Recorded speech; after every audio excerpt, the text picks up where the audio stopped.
I've already worked out 5 Optimal. days. Yeah, 5 days out of the 8 this year. I'm getting back in it. He's winning. I'm winning, man. I set myself some goals and I'm going to work Yeah, make sure towards your them. goals are realistic, but they push you. But I also want to bring something up. It's Okay. on topic, but off topic. Do it. So I was listening to the Joe Rogan podcast while on the stairs What? the other day with David Goggins. Oh, okay. Yeah. So performing without purpose. What do y'all think of that? It's a nice little saying you got there. No, this is something David Goggins came up with, right? So it's the opposite of what I just said, trying to set a goal and work towards it.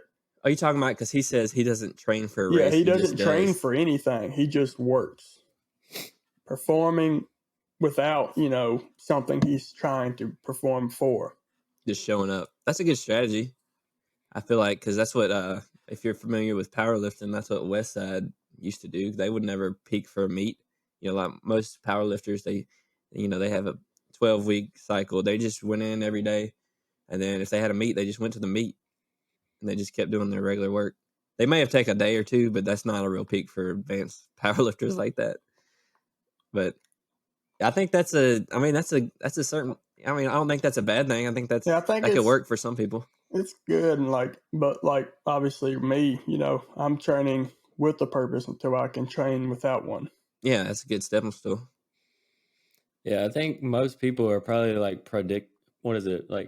production or like goals oriented, checking like the checklist type thing. Like most people are probably like that, where they motivated have to by accomplish purpose. something.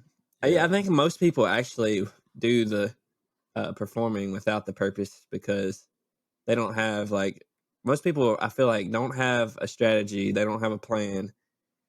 They're in there though, and I definitely think it's easier to perform with one.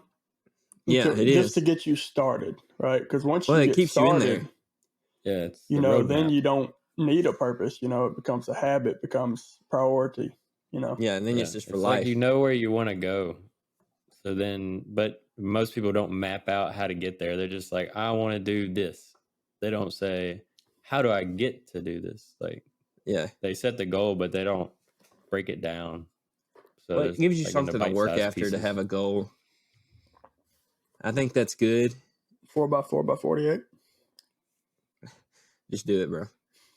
Yeah, I think that's for good me, to have. It's to have goals. I'm more purpose driven. Like I need to have a goal that I'm going towards. And I think it fires you up more too, right? Yeah.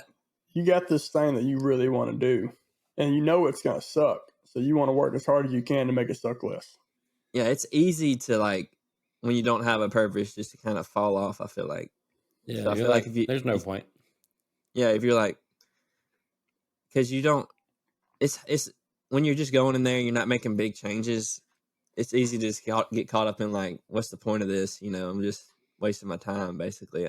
I mean, you may never vocalize that, but maybe in your head, you're like, I'm just in here doing the same old thing, Why am I doing this? I don't know. Why am I taking an hour and a half out of my day when everybody else is sleeping? And you just gotta remember your focus and remember your vision.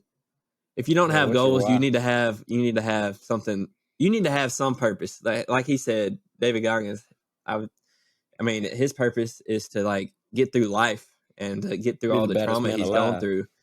And yeah, he doesn't want to do what he does. It's just a habit. He does it. It's he said he's got to do it to fight his demons.